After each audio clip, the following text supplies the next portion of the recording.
Bom dia, meus queridos alunos. Estamos aqui reunidos para mais uma aula assíncrona do semestre letivo suplementar da Faculdade de Direito da UFBA, do semestre letivo suplementar, curso de Direito Processual Civil 3. Eu, professor Maurício Dantas Góes e Góes, estou aqui para tratar com vocês de um tema bastante relevante para o atual momento do direito processual civil. Ele foi muito importante, com muitas novidades trazidas pelo Código de Processo Civil de 2015, e o que terminou por transformar muito a forma de se tratar, pensar e ver a questão dos recursos e dos processos nos tribunais, tá bom? Eu estou falando com vocês de dois microsistemas que são conjugados, que andam em conjunto, que são paritários, que é o microsistema de julgamento de casos repetitivos, cujo objetivo é a formação de precedentes obrigatórios. Ocorre que a formação de precedentes obrigatórios não ocorre somente pelo microsistema de julgamento de casos repetitivos. Também casos não repetitivos podem gerar precedentes obrigatórios. Mas eu quero começar a tratar com vocês nesta noção de apresentar aqui as noções gerais desses dois microsistemas em conjunto. Vou tratar melhor com vocês, eu vou tratar melhor das raízes, das bases pelas quais esses microsistemas foram instaurados.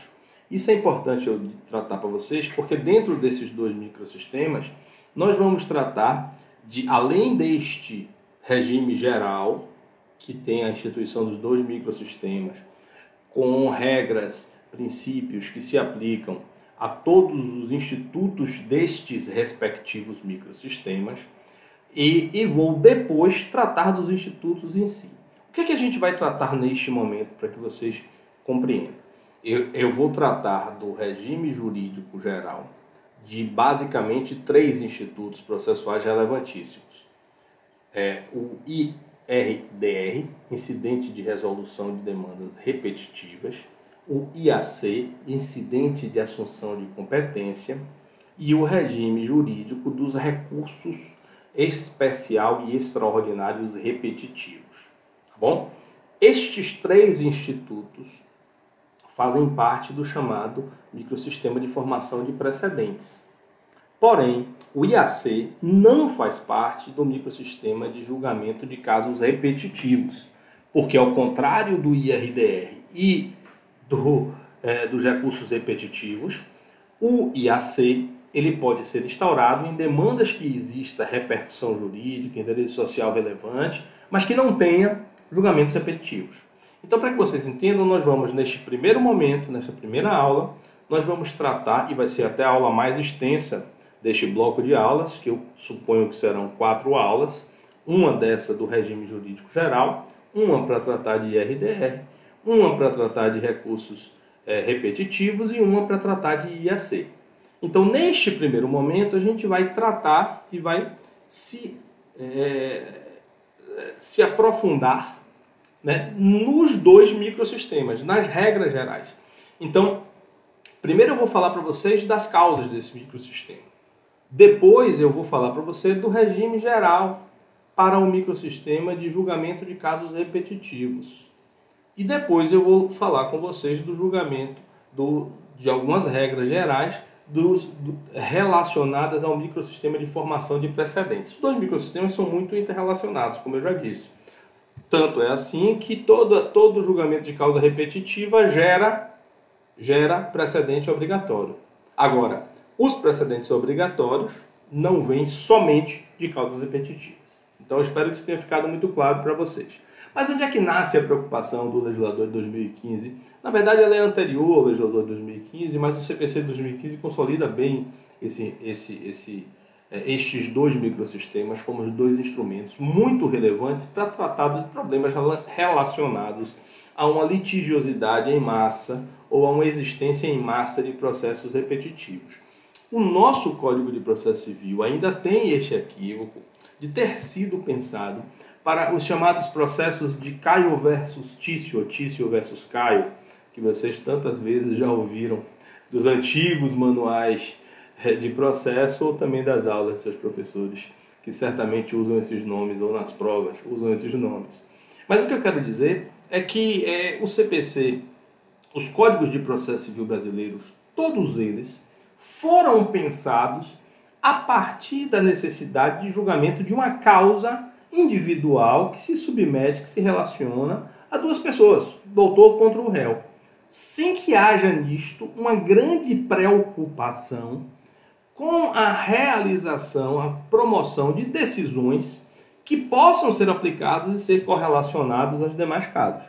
Vocês já viram isso quando a gente falou de precedentes, né, de que há a mudança do mundo, institutos como a globalização, em que permitiu o amplo relacionamento entre esferas de países distintos, aumentando drasticamente a noção e o conhecimento de outros sistemas jurídicos também, aumentando em muito a realização de transações comerciais, gerando assim problemas de grande relevância.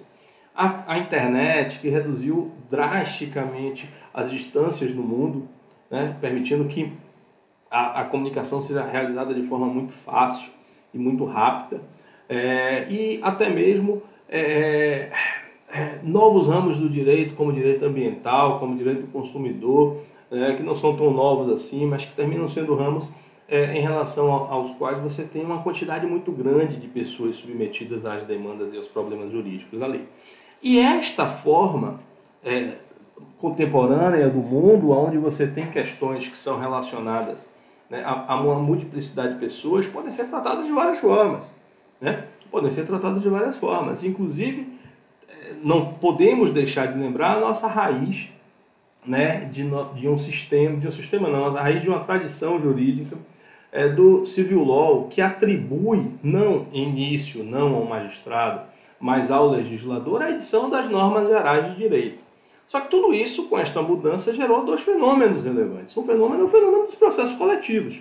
Né? O direito brasileiro começou a introduzir a figura da tutela coletiva, né? Dos processos coletivos. A gente tem a ação civil pública, a ação popular, o mandato de segurança coletivo e algumas regras relacionadas ao CDC que formam um microsistema de processo coletivo, cujo objetivo essencialmente é decidir as demandas para que se aplique a uma coletividade, sejam uma comunidade, seja um grupo, categoria ou classe, ou seja um grupo de indivíduos que estão submetidos ao mesmo regime jurídico, ou às mesmas consequências jurídicas de um fato. Então, o processo coletivo é uma forma de tratar dessas demandas de massa, dessas demandas, dessa litigiosidade reprimida, dessa ampla litigiosidade, né, que não é objeto da nossa relação.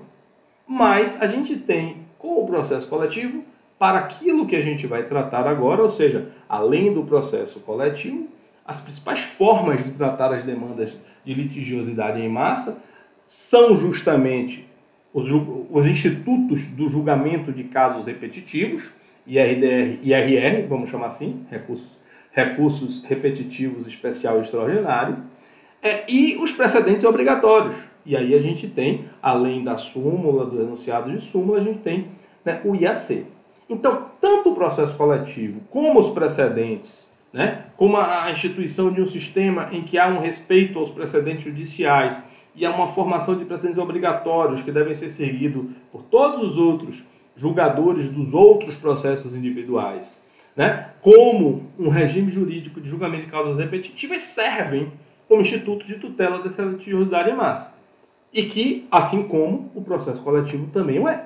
Só que a gente tem semelhanças com o processo coletivo, ou seja, tanto o processo coletivo como os casos repetitivos e os precedentes obrigatórios, eles buscam tutelar o direito de um grupo de pessoas, não apenas daquele que está sendo decidido o caso. Eles também objetivam reduzir a litigiosidade repetitiva, mas eu tenho diferenças ao processo coletivo, senão nós não estaríamos estudando isso aqui, estaríamos estudando isso em processo 5, em processo coletivo. Né? A legitimidade do processo coletivo é restrita, enquanto que dos recursos repetitivos ela é ampla e inclusive ampliada, institutos de ampliação. Né? O objeto dos processos coletivos é exclusivamente direito material.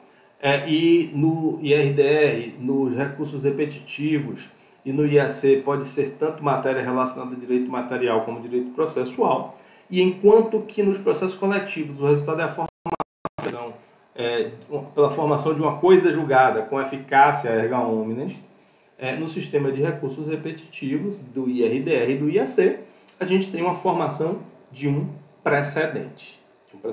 Tá bom? Além destes, há outros institutos também, que a gente não vai aprofundar aqui, mas eu queria apenas citar. A suspensão de segurança, que é a possibilidade que o presidente dos tribunais tem de promover a suspensão de uma liminar deferida em um mandado de segurança, que pode ser coletivo, né? E o pedido de uniformização nos juizados especiais, seja nos juizados federais, seja nos juizados estaduais de fazenda pública. Tá bom? Agora, vamos começar a chegar mais adiante, né? De onde é que nasce, onde é que eu encontro, onde é que está a noção de casos repetitivos? Então, lá nos artigos 926, 927, 928, a gente vai encontrar os princípios e as regras essenciais, que formam estes dois microsistemas. O de casos repetitivos, que a gente está tratando agora, e o de precedentes obrigatórios, que a gente vai tratar, já desdobro já. Mas para que a gente comece a delimitar o nosso tema, eu preciso dizer a vocês o que é que são casos repetitivos. Aí, nada melhor do que irmos lá ao CPC. O artigo 928, ele vem e diz aqui, para os fins deste código, considera-se julgamento de casos repetitivos. A decisão proferida em incidente de resolução de demandas repetitivas, recurso especial e extraordinário repetitivos. Tá bom? Então, quando eu falar causas repetitivas, eu estou falando de IRDR, incidente de resolução de demandas repetitivas, e de recurso especial e extraordinário repetitivo. Mas quando eu estiver falando do microsistema de formação dos precedentes obrigatórios, isso nos remete aos artigos 926 e 927. Os 926, o artigo 926 institui o princípio da uniformização da jurisprudência e da necessidade que os tribunais a mantenham íntegra e coerente. Ponto. É a partir deste princípio, né, o princípio do dever de uniformização e coerência, estabilidade e coerência da jurisprudência dos respectivos tribunais, que a gente trata dos outros institutos. E o artigo 927 nos diz quais são, a gente já viu isso bastante na aula de precedentes, mas quais são as decisões que no nosso ordenamento jurídico constituem inequivocamente precedentes obrigatórios. 927, as decisões do Supremo Tribunal Federal em controle concentrado de constitucionalidade, os enunciados da súmula vinculante, aqueles que vieram com a emenda constitucional 45, né? E aqui entra o que mais nos interessa para a aula de hoje. Os acórdãos em incidente de assunção de competência ou de resolução de demandas repetitivas e em julgamento de recurso extraordinário ou especial repetitivos. É nisso aqui que a gente vai centrar hoje, né? Primeiro tratando dos dois microsistemas de causas repetitivas, de julgamento de causas repetitivas e no microsistema de formação de precedentes, tá bom? Mas ainda são precedentes obrigatórios, os enunciados das súmulas do STF em matéria constitucional e do STJ em matéria infraconstitucional e a orientação do plenário do órgão especial para os órgãos inferiores, ou seja, para os juízes e órgãos fracionários dos tribunais, e aqui a gente fala de precedentes obrigatórios formados por qualquer, formados no âmbito de qualquer tribunal, tá bom? Então, a gente percebe aqui, para unir estes dois microsistemas, que os casos repetitivos possuem duas funções. A gente tem uma função dúplice.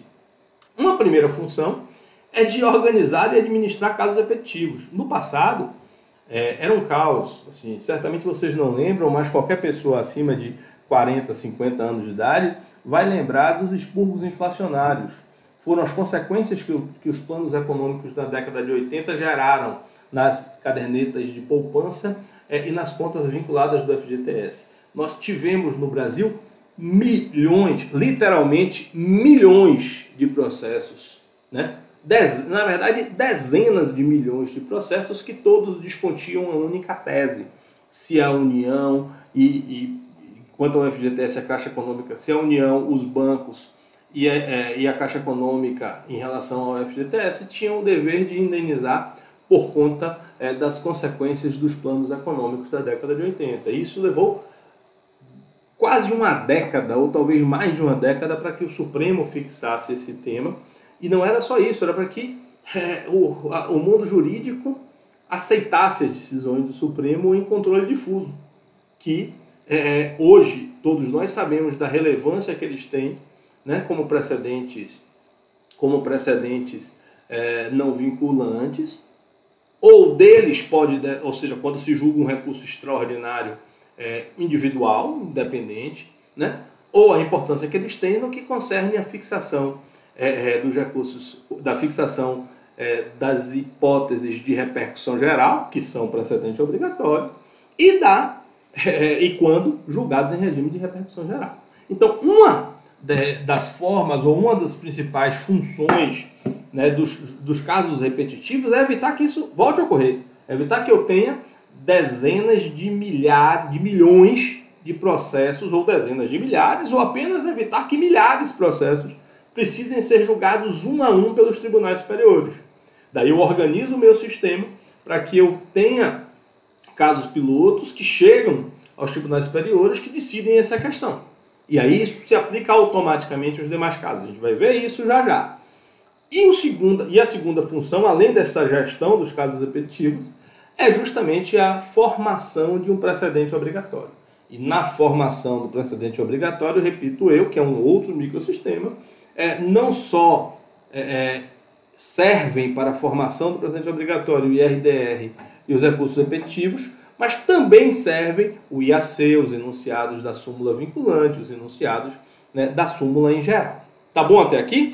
Mas agora a gente vai descer para as regras comuns do microsistema de julgamento de casos repetitivos.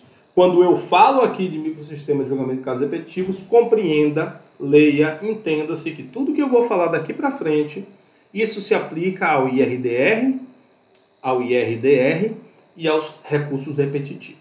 Tá bom? Então vamos tratar do que tem em comum o IRDR e os recursos repetitivos. Depois a gente vai tratar o que tem em comum o IRDR, os recursos repetitivos e o IAC. E depois a gente vai tratar de cada um dos institutos, em outras aulas. Hoje a gente vai chegar até o regime jurídico comum do microsistema de julgamento de casos repetitivos e do microsistema de formação de precedentes obrigatórios. Vamos lá, pessoal, vamos adiante. Microsistema de julgamento de casos repetitivos. Repito, tudo que eu falar aqui se aplica a IRDR e ao IAC. Tá bom? Vamos lá. Primeira coisa.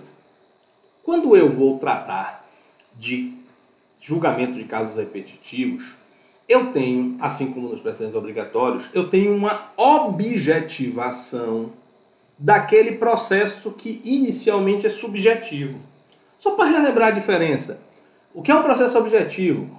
ADIM. A ADIM é um processo objetivo, né? O que eu busco na ADIM é a formação de uma coisa julgada com eficácia erga omnes, que se aplica não somente às partes do processo, mas se aplica a toda e qualquer pessoa submetida àquela situação jurídica.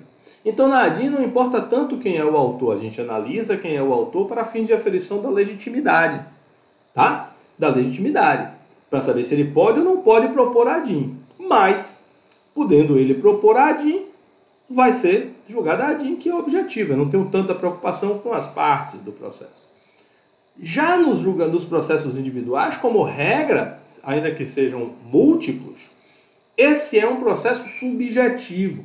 A formação da coisa julgada naquele processo, ela não se sobressai para terceiros. A coisa julgada, mesmo do recurso repetitivo, mesmo do IRDR, a coisa julgada formará entre as partes, tá bom? Mas eu tenho um certo grau de objetivação. Por que eu tenho um certo grau de objetivação? Porque além de julgar aquela causa piloto, o IRDR e o recurso repetitivo e o IAC, neste caso, formará um precedente obrigatório. E este precedente obrigatório, que não se confunde com a coisa julgada, voltem à aula de precedente, qualquer dúvida, não se confunde com a coisa julgada, este precedente sim é que fixa uma tese que deve ser aplicada pelos demais magistrados. É a importância que a jurisprudência tem. E eu preciso decidir as questões iguais de forma igual. Tá bom? Então, por conta desta objetivação, várias regras processuais são distintas. Por exemplo, a gente sabe que a desistência de um recurso, a gente viu isso em teoria dos recursos, ela ocorre independente da aquiescência do recorrido. Já ou seja, é um direito potestativo do recorrente desistir do seu recurso, tá bom? Assim como no processo em primeiro grau, depois de contestado, a desistência da demanda já não é mais um direito potestativo, ela vincula-se à aquiescência do réu após a contestação. E o abandono da causa, a depender de por quem foi, pela parte autora apenas ou por ambas as partes, terá como consequência a extinção do processo e a redação do mérito. Acabaria o processo ou acabaria o recurso, em ambos os casos. Como eu tenho aí uma objetivação da questão, a desistência e o abandono não gerarão o fim do incidente ou do julgamento, da fixação da tese no julgamento repetitivo. É o que a gente diz, pela doutrina, diz que a causa piloto virou causa modelo. O que é causa piloto? Os sistemas que têm causa piloto são aqueles sistemas em que eu pego a causa, decido a causa, e depois que eu decidi a causa, eu fixo uma tese jurídica naquele mesmo momento. Então eu decido a causa individual e fixo a tese. Nos sistemas que adotam a causa modelo, os tribunais responsáveis por fixação da tese, eles não decidem causa alguma. Eles pegam, por isso que chama-se uma causa modelo. Por quê? Porque é um modelo. A gente extrai dali a discussão sobre a tese e eu fixo a tese, mas não julgo causa alguma. Aqui, nas hipóteses de desistência do recurso ou da ação originária, onde gerou o IRDR, ou do abandono do processo, nas causas em que se gerou o IRDR, ainda que haja essa desistência, isso não impede a fixação da tese. Aí, neste caso, eu não terei mais causa modelo e é uma exceção que eu tenho uma causa piloto. E assim como na solução tomada nos precedentes obrigatórios, como a solução tomada no caso dos processos coletivos, passa ao Ministério Público a ter a função institucional de conduzir o incidente ou os recursos repetitivos para fins de fixação da tese. Tá bom? Vamos adiante. Intervenção do Ministério Público. Eu já falei e que ela tem essa função especial de continuar no abandono ou no abandono ou na desistência, mas independente disso, a participação do Ministério Público ela tem intervenção obrigatória. Ele é chamado a atuar em todo o IRDR, em todos os recursos de revistas, ainda que a matéria, em todos os recursos repetitivos, ainda que a matéria neles tratada não seja originariamente matéria para incidência da atuação do Ministério Público como custos legis. Tá bom? Uma advertência que eu preciso fazer. Observe que algumas vezes aqui eu vou fazer referências, sempre vocês sabem que quando eu não indico o diploma normativo, estamos falando de artigos do CPC. Então observe que alguns eu vou indicar na área dos 970 e 980 e outros do 1036 ao 1040. Os artigos 976 em diante tratam do IRDR. O artigo 1038, 1036 em diante trata do recurso repetitivo. Em muitos casos, o legislador ele foi redundante, ou seja, ele tratou, aqui como exemplo, ele tratou da intervenção do Ministério Público tanto no regramento do IRDR quanto no regramento dos recursos repetitivos. Mas a noção de microsistema que nós falamos tanto é muito importante, porque vocês vão ver que em alguns casos, quando vocês forem olhar o CPC, vocês vão perceber que em alguns casos o regramento está somente na parte do IRDR ou somente na parte do recurso repetitivo.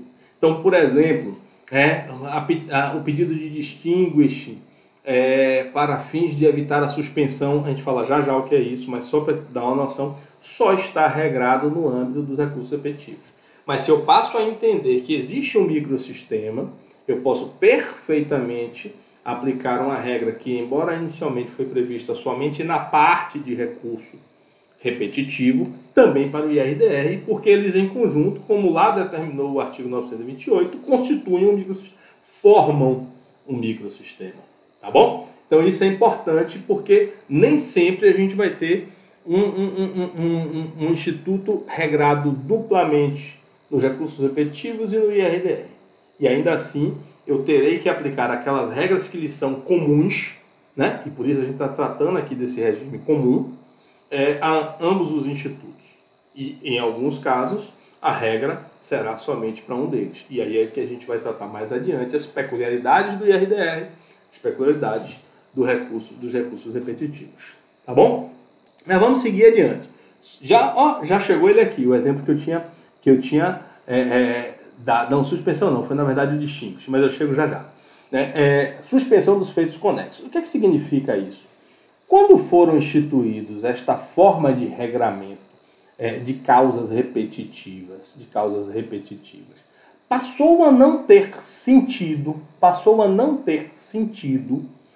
que eu dê continuidade a todos os processos para que eu vá tendo decisões contraditórias ao longo do tempo, vá tendo recursos ao longo do tempo, né? E enquanto tudo isso vai ser pacificado no julgamento do IRDR ou no julgamento dos recursos repetitivos. Porque é isso que vai acontecer no IRDR e no julgamento de recursos repetitivos. Eu terei a fixação de uma tese que passará a ser obrigatório a todos os feitos. Então, o próprio princípio da eficiência, economia processual, né? E como é que eu digo? E até do ponto de vista econômico mesmo, não a economia processual clássica de realização de atos apenas necessários, mas até do ponto de vista econômico para as partes, não tem sentido eu ficar promovendo o julgamento de várias causas, né? O andamento de várias causas, a realização de vários atos, quando eu sei que ao ser fixada a tese, ela será aplicável a todos aqueles processos. E aí a gente vai ver até que tem consequências de julgamento em relação a isso. Então, por conta disso, o que é que tem? Existe, criada uma espécie de conexão por similitude de tese. Não é uma conexão clássica, não é aquela conexão clássica que tem a mesma causa de pedir e pedido, não é por aí. Mas é que eu entendo, ou que se entende, né, que havendo a aplicação da tese para todos e sabendo-se que haverá a aplicação da tese para todos, né, faz todo o sentido não deixar as pessoas gastando energia à toa. E aí eu suspendo, né, o trâmite dos processos ou dos recursos. E aí a gente tem algumas diferenças que eu preciso tratar aqui. Por quê? Porque o IRDR, pessoal, ele como essência, a gente vai ver isso um pouco mais adiante quando falar de IRDR, mas eu já posso antecipar aqui para vocês. O IRDR, ele nasce para ser formado no âmbito dos tribunais de justiça e no âmbito dos tribunais regionais federais. Em sua essência, não é que seja vedado a instituição de um IRDR, entendo eu que pode haver um IRDR de causas originárias nos tribunais superiores. Será muito raro, não existe IRDR interposto, instaurado em tribunais superiores, mas do ponto de vista da teoria jurídica, nada impediria que causas repetitivas, que houvesse, por exemplo, uma pleiade de mandados de segurança coletivos decorrentes de decisões, por exemplo, de todos os tribunais ou de todos das câmaras legislativas, alguma coisa neste sentido, né? E que houvesse uma multiplicidade de processos de competência originária que se precisasse instaurar no âmbito do próprio STJ um IRDR. Mas não é o comum. O comum é que o IRDR, e o previsto é para isso que ele foi pensado, né? O IRDR vem do Musterverfahren, do direito alemão, ele foi pensado para ser instaurado no âmbito dos tribunais. Então é como se a gente dividisse assim, o julgamento de casos repetitivos a gente divide em dois. Os recursos de revistas, me perdoem, é porque o RR é também a abreviatura usada para recurso de revista do processo do trabalho. E eu quero usar aqui RR como abreviatura de recursos repetitivos. Então quando tiverem nos slides aí vocês virem RR, significa, né, recursos, entendam, recursos extraordinário e especial repetitivos, tá bom? Então, é como se eu subdividisse os institutos. Para as causas de primeiro grau e processos que tramitam em tribunais de justiça e tribunais regionais federais, e sendo causas múltiplas, eu instauro IRDR.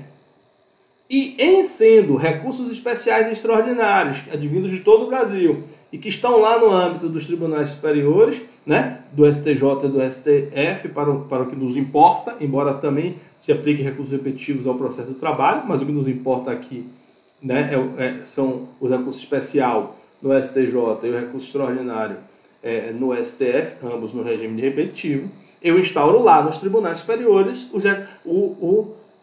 eu afeto o julgamento dos recursos para tramitação no regime de recursos repetitivos, no primeiro grau e nos tribunais de justiça e tribunais regionais federais, eu instauro o IRDR, tá bom? Então, quando eu trato da suspensão, eu terei consequências, porque, assim, o IRDR, a suspensão dos processos determinados no IRDR, que decorrem da instauração do IRDR, inclusive nós entendemos que, embora haja jurisprudência do STJ em sentido contrário, nós entendemos inadequada essa jurisprudência, porque o que pretende o CPC é que suspenda-se, né? Então nós entendemos que deve haver sempre a suspensão, e embora o STJ diga que em tese pode não haver, em todos os casos promoveu a suspensão, né? Então, quando eu determinar a suspensão do IRDR, né?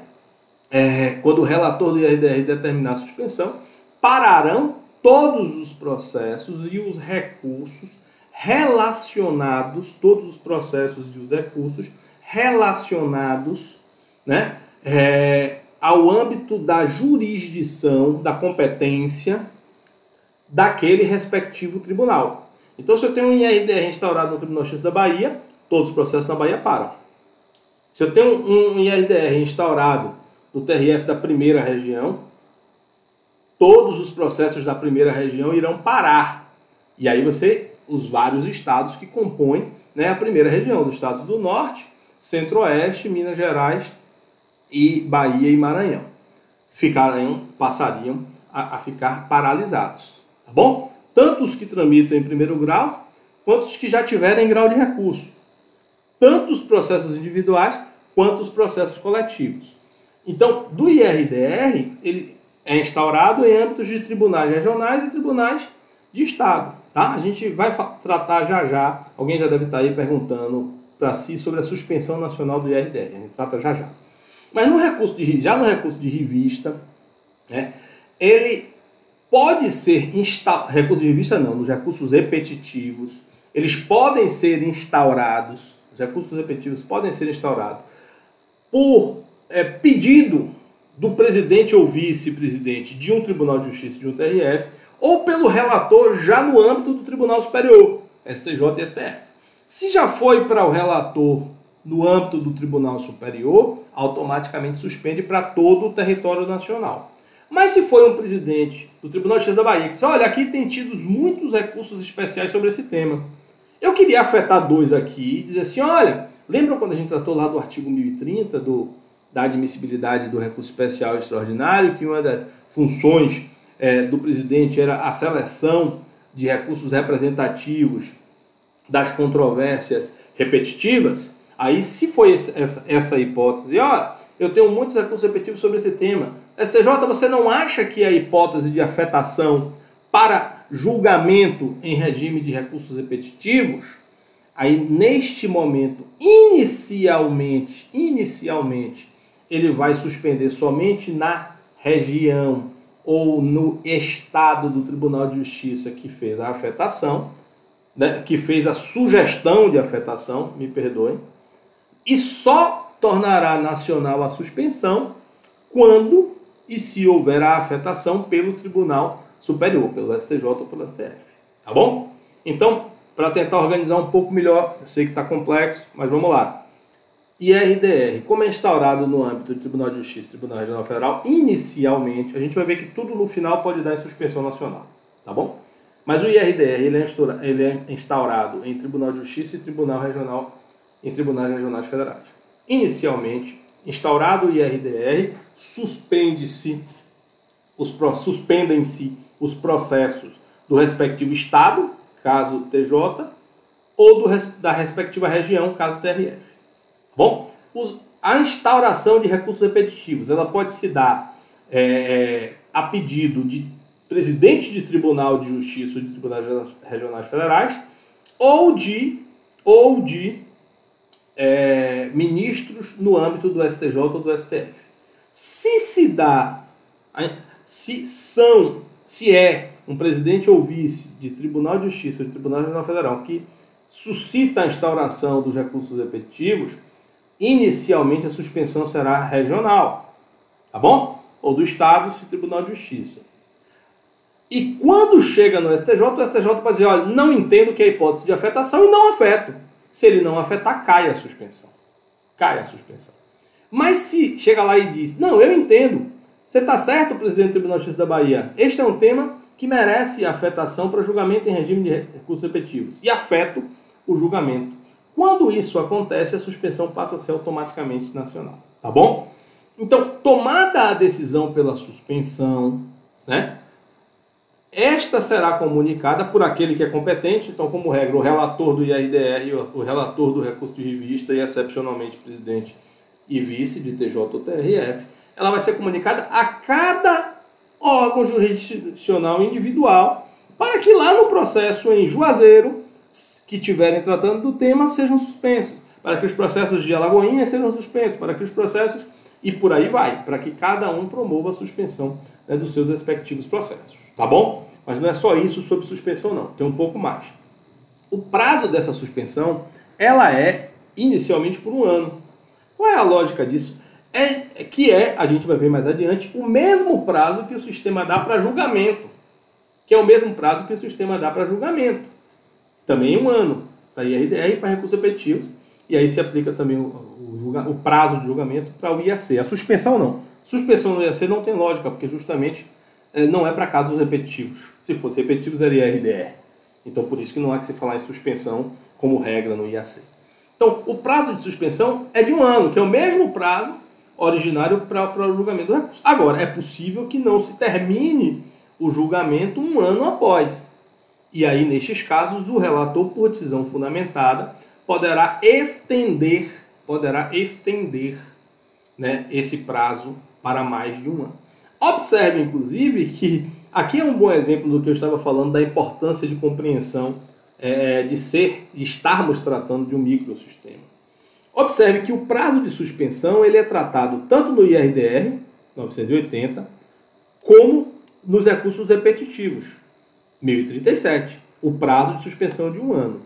Mas a possibilidade de o relator, por decisão fundamentada, estender a suspensão por prazo superior a 1 ano, que está no parágrafo único do artigo 980, está somente no IRDR. Isso quer dizer que não se aplique aos recursos repetitivos?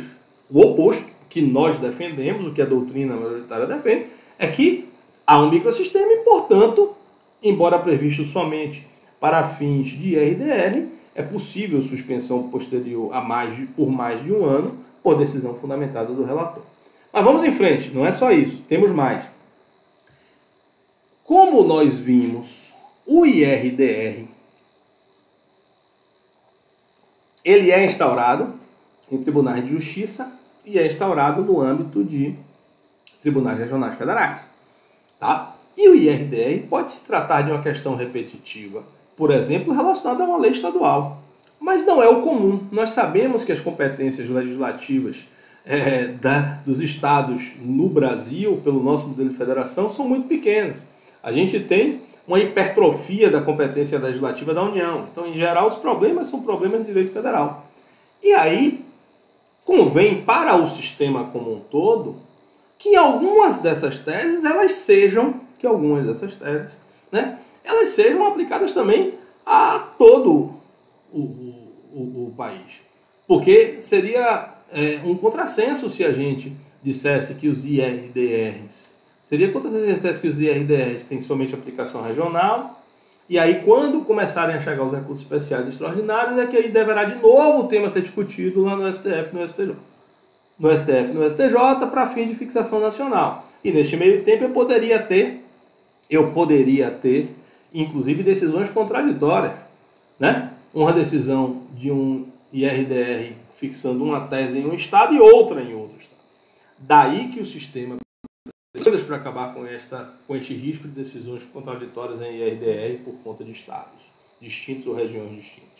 A primeira é que a gente vai ver lá no final, quando estiver estudando IRDR, que dos acórdãos que julgam IRDR, caberá recurso especial e caberá recurso extraordinário, justamente para que o STJ fixe em definitivo as teses relacionadas a direito federal e que o STF fixe em definitivo as teses relacionadas às questões constitucionais. Tá bom? Então caberá, né? As partes poderão promover esse recurso. Inclusive, com uma legitimidade ampliada, a gente vai ver que o amicus curiae, que como regra não pode recorrer do IRDR. Ponto. Agora, por conta disso, o sistema também autorizou que qualquer das partes legitimadas a promover ou apresentar o IRDR, que a gente vai estudar quando for estudar IRDR, podem também requerer a suspensão nacional para o STJ ou STF, a depender do IRDR tratar de tese de direito federal ou tese de direito constitucional. Tá bom? Aí o STJ ou o STF, a depender do caso, poderá determinar a suspensão em todo o território nacional. E determinada a suspensão em todo o território nacional, né, ela permanecerá até que seja decidido o IRDR. Agora, se for decidido o IRDR e for interposto RESP ou RE, a depender do caso, permanece a suspensão. Mas se não for interposto RESP e RE e a decisão do IRDR transitar em julgado no âmbito do Tribunal de Justiça e no âmbito do Tribunal Regional Federal, cessará a suspensão nacional, mantendo-se a fixação da tese regional, né, ou estadual. Tá bom? Na época da edição do CPC, eu até acho que esse não é o melhor regramento. Na época da comissão dos juristas que estava analisando o CPC, eu fiz uma proposta de que as decisões de IRDR ficassem independentes de recursos ficassem submetidas a um reexame necessário no âmbito dos tribunais superiores, para evitar que uma decisão, se tratando de questão federal, transitasse em julgado no âmbito, né, de um tribunal, levando sempre que fosse questão federal a necessidade de um reexame necessário pelo STJ, sempre que fosse questão constitucional, a necessidade de um reexame necessário no âmbito do Supremo Tribunal Federal. Mas não foi acolhida, essa nossa proposta não foi acolhida e hoje dependemos de recurso. Tá bom, pessoal? Ainda sobre a suspensão, e aqui é o oposto daquilo que a gente falou da extensão do prazo de suspensão. Aqui no pedido de distinguish para não submissão à suspensão, né, o regramento é previsto apenas no âmbito dos recursos repetitivos, do julgamento de recursos repetitivos. Não significa com isso dizer que não se aplicam a IRDR. Se aplicam também pelaquela mesma noção, aquele mesmo conceito de microsistema, e eu não vou voltar, né, a tratar isso. Mas quando vocês virem lá no slide, fazendo referência apenas aos artigos relacionados aos recursos repetitivos ou apenas aos artigos relacionados ao IRDR, significa que só está previsto em um dos institutos, mas que se aplica ao outro por força da existência deste microsistema. Tá bom? O que é que significa? O que é esse pedido de distinguish? Como a gente sabe, os precedentes obrigatórios, eles se aplicam a todos os casos que estão diante de uma mesma situação de fato. E a gente faz um distinguish todas as vezes em que a gente entende que o precedente não se aplica ao nosso caso porque nós estamos em situação de fato distinta. Do ponto como o IRDR ou os recursos repetitivos objetivam a formação de um precedente obrigatório, não tem sentido eu suspender processos aos quais não será aplicado o precedente. Ou seja, todas as vezes que houver interpretação equivocada. Todas as vezes que se entender que um processo está submetido a uma tese afetada a recurso repetitivo ou a uma tese que é objeto de um IRDR, mas isso é um equívoco porque são causas distintas, as situações de fato são distintas, não se aplica a esta tese jurídica a minha situação, a parte daquele processo individual fará o seu pedido de distinção no seu processo, no seu respectivo processo.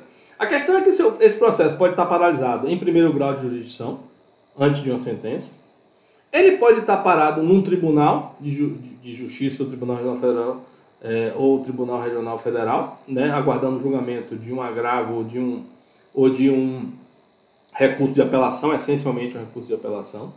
Ele pode estar parado no tribunal porque é um IRDR, não é isso? O processo pode estar parado no âmbito do próprio tribunal, mas já depois do julgamento da apelação e aguardando, por exemplo, a admissibilidade do recurso especial, do recurso extraordinário, ou seja, houve o julgamento da apelação, a pessoa interpôs um RESP, só que o presidente sobrestou, lembram lá do artigo 1030? Ele sobrestou a tramitação do RESP, porque vai aguardar a decisão dos recursos repetitivos. Ou pode estar paralisado no âmbito do próprio Tribunal Superior, do próprio STJ ou do próprio STF. Foi afetada a questão, o recurso especial lá, todos os outros recursos especiais param. Foi afetado o recurso extraordinário, todos os outros recursos extraordinários param. Tá bom? Então você vai fazer o requerimento no âmbito daquele respectivo magistrado, onde está o seu processo. Então, se for o juiz de primeiro grau, o juiz de primeiro grau. Se for o relator, no âmbito dos tribunais, relator no âmbito dos tribunais. Se for relator no âmbito da presidência, ou se for o presidente no âmbito de RESP ainda não analisada a admissibilidade, é o presidente. Se for relator do Tribunal Superior, ao relator do Tribunal Superior. Tá bom? Feito esse requerimento, a outra parte é intimada para se manifestar em 5 dias, e aí o julgador da causa, seja o juiz de primeiro grau, seja relator, vai promover o julgamento, entendendo e decidir. Não, você está certo, realmente é preciso fazer a distinção, seu processo não deve ficar paralisado porque não se aplica a mesma tese. Ou então ele indefere o pedido de distinção e diz, olha, embora você entenda que não se aplica a tese ao seu caso, aplica-se sim, e vai permanecer ele suspenso, tá bom? Destas decisões caberá agravo de instrumento, se a decisão foi de juiz de primeiro grau, ou agravo interno, se foi relator no âmbito do tribunal, tá bom? Então, para a gente terminar aqui, durante o período de suspensão, as questões urgentes precisam ser analisadas. Como nós sabemos, o regime da tutela de urgência não se submete às suspensões do processo. Não se submete às suspensões do processo. As suspensões do processo não impedem nem podem impedir, sob pena de ofensa ao devido processo legal e a efetividade do princípio da efetividade do processo, não podem ser paralisadas. Requer-se, pois, a decisão. E, nestes casos, o pedido de tutela provisória durante a suspensão, ela tem que ser dirigida ao juiz onde tramita o processo suspenso. Ou seja, aquele mesmo juiz que eu expliquei agora, que é competente para julgar, a distinção, né? Que é o juiz teoricamente do processo parado, né? Do estado em que ele se encontra. E este juiz do processo parado é quem julgará as tutelas de urgência. Então, se o processo está suspenso em primeiro grau de jurisdição, é o juiz do primeiro grau de jurisdição que aplicará, que decidirá sobre a tutela de urgência. Tá? A mesma coisa se citar no âmbito de, por exemplo, Tribunal Superior. Será o relator no âmbito do STJ que julgará. Ok, até aqui.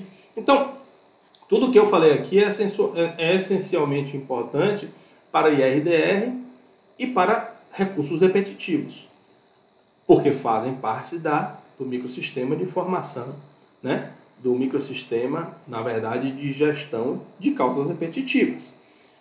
O que eu vou falar a partir de agora se aplica ao IRDR, se aplica aos recursos repetitivos, mas se aplica também ao IAC, ao incidente de assunção de competência. O incidente de assunção de competência é a forma que os tribunais têm para afetar um tema a um órgão maior e decidir fixando uma tese. A diferença essencial, na verdade, dele para o IRDR são duas. Uma é que ele é muito comum nos tribunais superiores, e não só nos tribunais de justiça e tribunais regionais federais. E a segunda, e mais importante, é que ele se instaura quando eu não tenho causas repetitivas. Porque se eu tiver causas repetitivas, eu tenho que usar o IRDR. Né? Faltaria interesse de agir, inclusive, porque eu deveria usar o IRDR, que é o meio, que é o incidente processual adequado. Tá bom? Então, o que eu vou falar a partir de agora está afeto aos casos repetitivos, e há também os demais casos em que possa gerar precedente obrigatório pelo regime concentrado de sua formação. Tá bom? Essencialmente o IAC ao lado do próprio IRDR dos recursos repetitivos. Mas vamos lá, tá bom? Voltando aqui para as noções gerais. A gente já viu lá o 926 e a gente já viu o 927, que é de onde deflui a lógica de um sistema de formação de precedentes obrigatórios.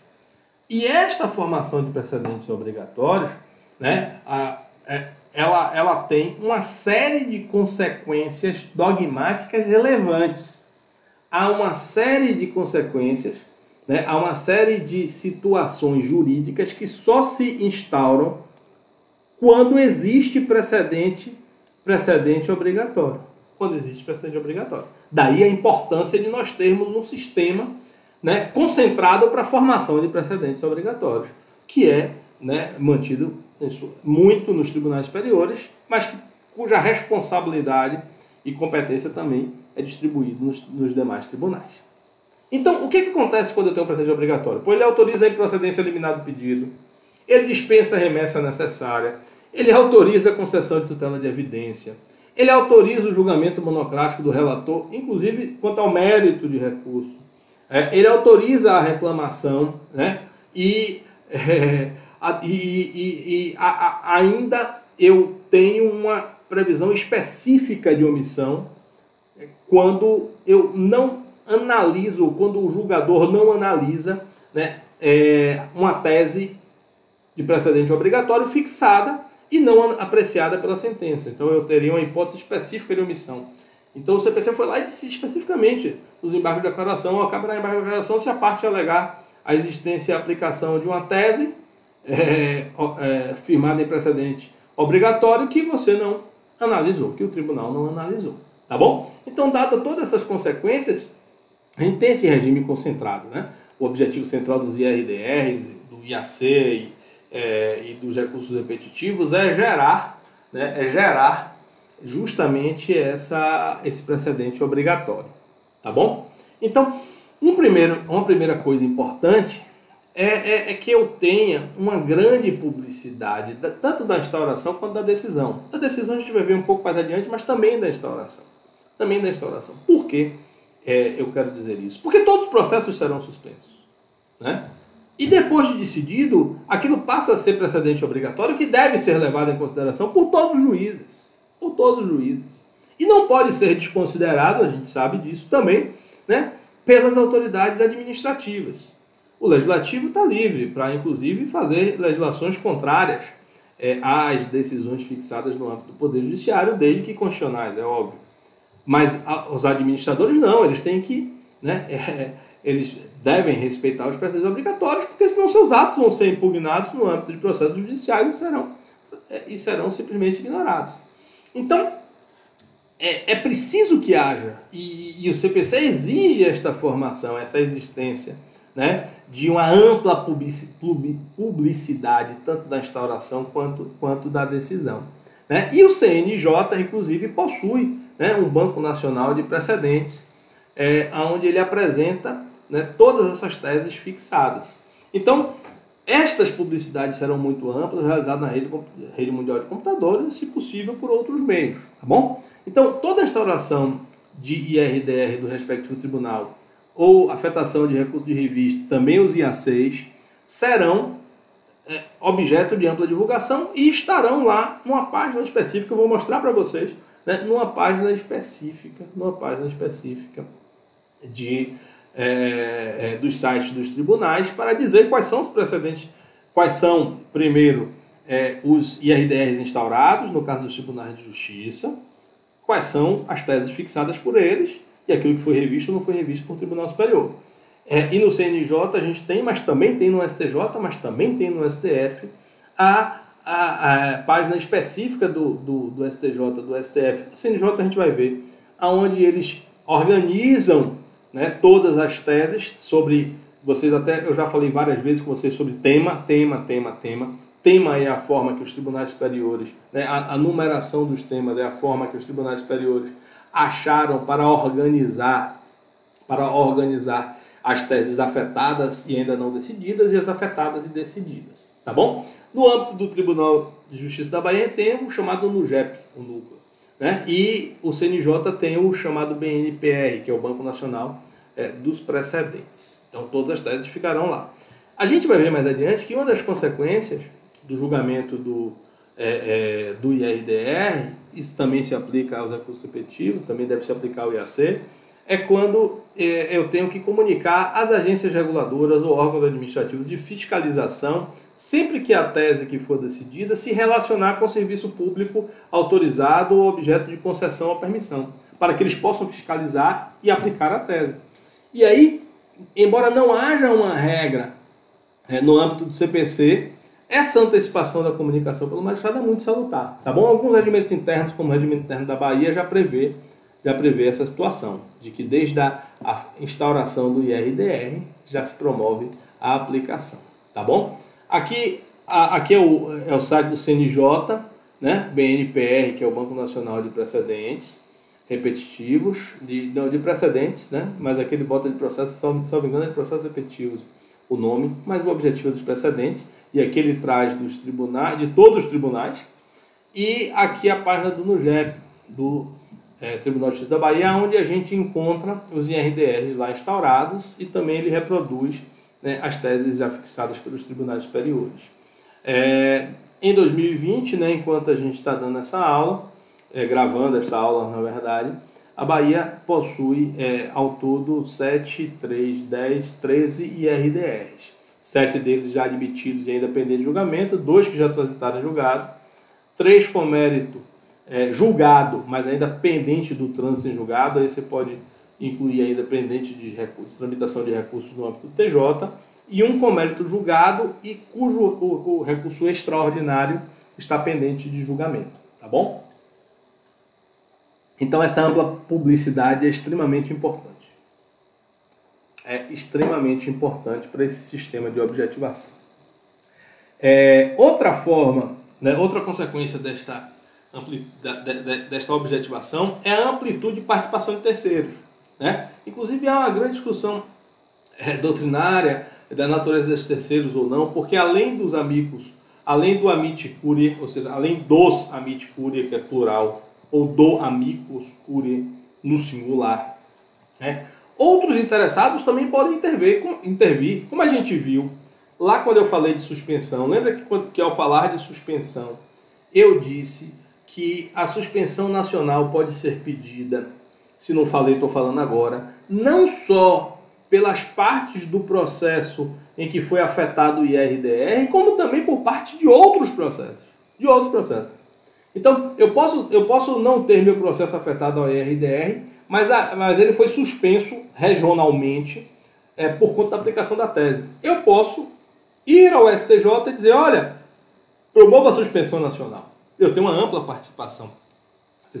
E tanto o IRDR quanto nos recursos repetitivos, né, e aí por extensão ao IAC, eu tenho a admissão do amicus curiae.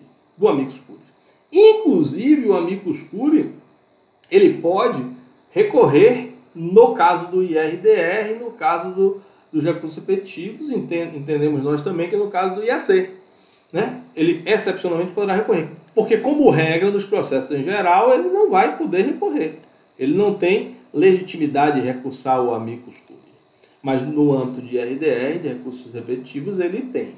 O Ministério Público também, a gente já viu que tem uma participação ampliada, né? Inclusive assumindo a causa na desistência. E o relator ainda pode utilizar da técnica, né, de marcação de audiências públicas, onde ele vai poder ouvir depoimento de partes, ouvir depoimento dos amici curiae, ou mesmo de outros que não tenham sido admitidos como amicus curiae, mas que podem vir a ser convocados para prestar esclarecimentos. Além de outras possibilidades que o relator entender necessárias, né, para aumentar a participação, já que eu estou ali julgando uma causa piloto, mas muitas outras causas dependem do resultado daquele julgamento. Tá bom? Então, beleza.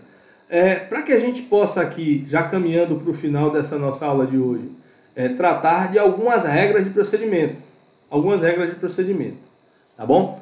E aí, isso aqui que eu estou falando aplica-se IRDR, só lembrando, IRDR, recursos repetitivos e IAC. Regras de procedimento específicas aqui. Eu tenho uma prevenção do relator que primeiro tiver afetado os recursos repetitivos ou o incidente, seja no âmbito do STJ ou dos tribunais de justiça ou tribunais federais. O primeiro que instaurou, ele será prevento e atrairá todos os demais. Todos os demais. Então, pode haver, obviamente, 2 relatores no âmbito do STJ, podem concomitantemente apreciar, ou melhor, concomitantemente afetar recursos especiais repetitivos. É possível que presidentes de tribunais de justiça distintos remetam, e sejam distribuídos a relatores distintos recursos especiais e estes entendam pela afetação. Ou pode ser que haja um IRDR a pedido de uma parte e, no outro caso, um IRDR que foi requerido pelo Ministério Público e, no outro, um IRDR que foi instaurado de ofício. A gente vai ver que pode haver a instauração do IRDR de ofício. Então, nestes casos, eu terei, aí discute-se a conexão ou litispendência, para mim é conexão, em que reúnem-se os processos para serem julgados, todos eles em conjunto, tá bom? O incidente ainda deve ser julgado no prazo de 1 ano. E ele tem preferência legal sobre todos os outros processos, ressalvados os que tenham réu preso e os pedidos de habeas corpus.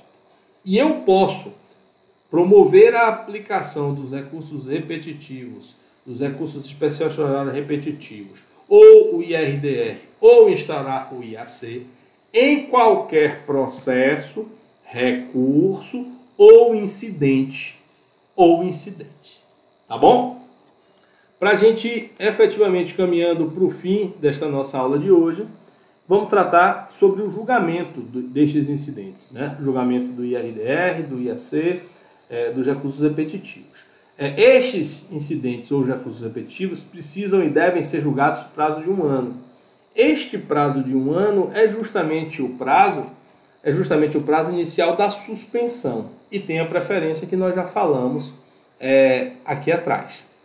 No julgamento do IRDR, do IAC e dos recursos repetitivos, ainda mais nestes casos, não apenas, mas ainda mais nestes casos, deve ser observada a fundamentação exaustiva na forma do parágrafo 1º do artigo 489, porque nós estamos tratando de um microsistema que vai formar precedentes obrigatórios. As decisões ali formadas serão decisões que se aplicarão a todos os outros processos, como a gente vai ver mais adiante. E, portanto, mais importante, ou mais relevo ainda, ou mais fundamento ainda, elas precisam ter. Tá bom? Vamos adiante.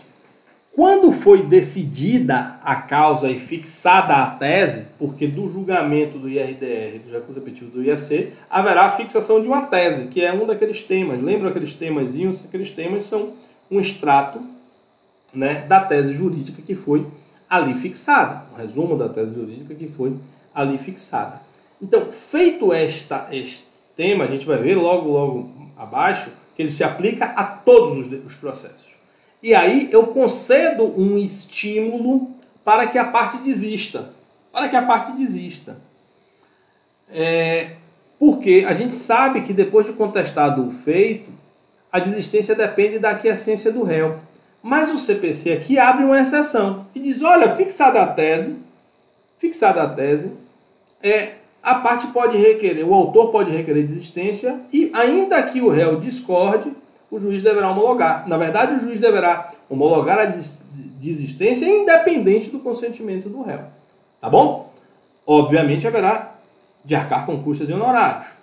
Mas, se a desistência ocorreu antes da contestação, aí sim ele ficará isento do pagamento de custas e honorários. É comum a existência de propositura de ações desse tipo.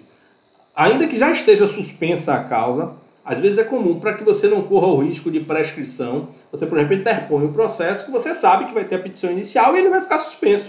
Você tem a vantagem de a partir daí ficar isento do pagamento de custas e de honorários quando a tese fixada for em sentido oposto àquilo, né, àquilo que você postula na petição inicial. Ok? Mas vamos lá. Julgada a causa, a gente já viu isso um pouco quando a gente defende, inclusive, que isso tem que ser antecipado.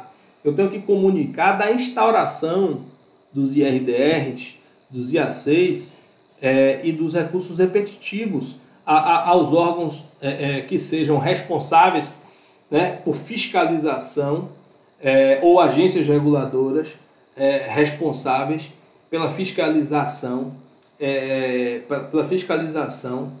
de concessionários, permissionários de serviço público, né, cuja tese que foi fixada seja a eles aplicável. Então, por exemplo, se eu promovo a fixação de uma tese relacionada ao serviço de telefonia celular ou ao serviço de internet, dizendo, por exemplo, que o consumidor tem ou não tem um direito, esta decisão tem que ser comunicada à Anatel ou ANEEL, a depender do caso, à agência própria, e se trata também de relação de consumo, aos PROCONs estaduais, aos CODECONs, à Secretaria de Direito Econômico, que o objetivo central é que você, com isso, consiga evitar a litigiosidade, já impondo, né, a estes entes de fiscalização ou às agências reguladoras respectivas que já adotem medidas para que evite até mesmo a realização do ato pelos permissionários ou concessionários de serviço público, evitando assim o aumento da litigiosidade. Tá bom? E esta tese, como a gente já falou, ele aplica-se a todos os processos em curso, a todos os processos. Eu vou desdobrar isso um pouquinho aqui mais no próximo slide, mas ele se aplica a todos os processos em curso, independente do grau de jurisdição, independente do procedimento, inclusive independente se está na justiça dita comum ou se está no sistema de juizados especiais. Tá bom? E a tese decidida autoriza, é uma das hipóteses, inclusive, que você pode promover a reclamação, é quando os tribunais não estão aplicando a tese, e em alguns casos caberá até a ação rescisória por ofensa precedente, que a gente vai tratar mais de reclamação e de ação rescisória no próximo bloco de aulas. E como é que se dá, pessoal, a aplicação dessa tese, né? Ou seja, o que é que eu faço com os processos em curso? Porque, como eu te disse, a gente vai ter uma multiplicidade de processos paralisados, aguardando esta tese. Então, eu tenho desde processos que estão lá no primeiro grau, que nem houve contestação, a processos que já estão instruídos no primeiro grau, em que falta apenas a sentença, a processos que estão com apelação pendente de julgamento em tribunais de justiça e tribunais regionais federais, processos que já foram julgados, apelações já julgadas no âmbito de tribunais de justiça e tribunais regionais federais, e eu tenho recursos especiais e recursos extraordinários, né?